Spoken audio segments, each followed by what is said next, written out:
साथियों, अभी हाल ही में उत्तर प्रदेश सरकार में कैबिनेट मंत्री डॉक्टर संजय निषाद का आज समाचार पत्रों में मैंने स्टेटमेंट पढ़ा जो गैर संवैधानिक है और संविधान के पूरी तरीके से विरोध में है।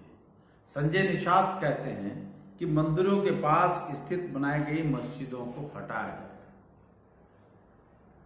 मुझे नहीं पता संजय निषाद एक वरिष्ठ नेता हैं, वो अपने संबंध में जानते भी है या नहीं, क्योंकि भारत एक वर्णों में बटा देश है।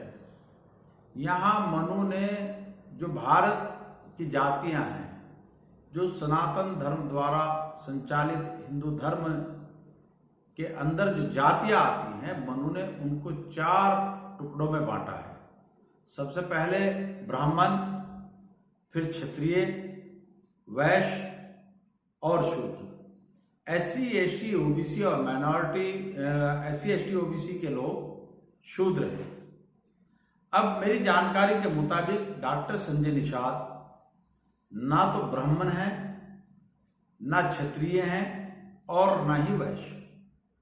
अब ये आते हैं चौथे नंबर के वर्ण में, यानी शूद्र में।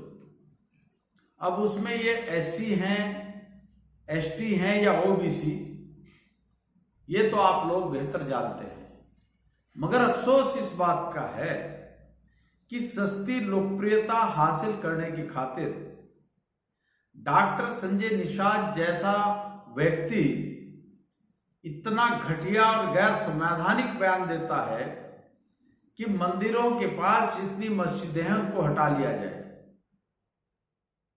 अगर भारत के धार्मिक सिस्टम का अध्ययन किया जाए तो वर्णवादी व्यवस्था का जो चौथा वर्ण है, उस चौथे वर्ण के अंदर जो संजय निषाद की जाति है, उन्हें सवर्ण जातियों द्वारा मंदिरों में प्रवेश का अधिकार ही नहीं है।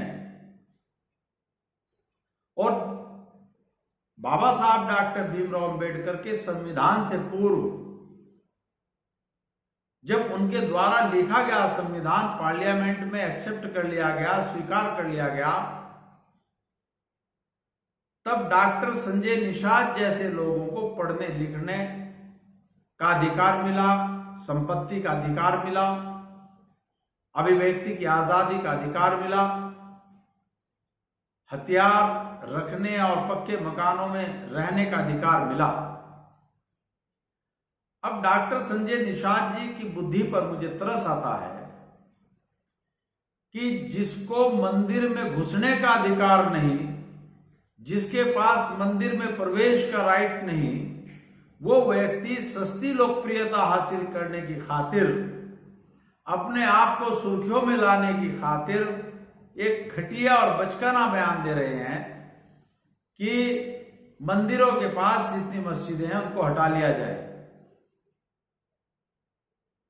डॉक्टर संजय निषाद जी, आप याद रखना कि जब तक इस मुल्क के अंदर मुसलमान है, तब तक ही आपका अस्तित्व है। अगर मुसलमान इस देश में ना हो तो आप वर्णवादी व्यवस्था के चौथे वर्ण में आते हैं और चौथे वर्ण के लोगों के मुंह के आगे हांडी, पीठ के पीछे झाड़ू और हाथ में घंटी हुआ करती थी।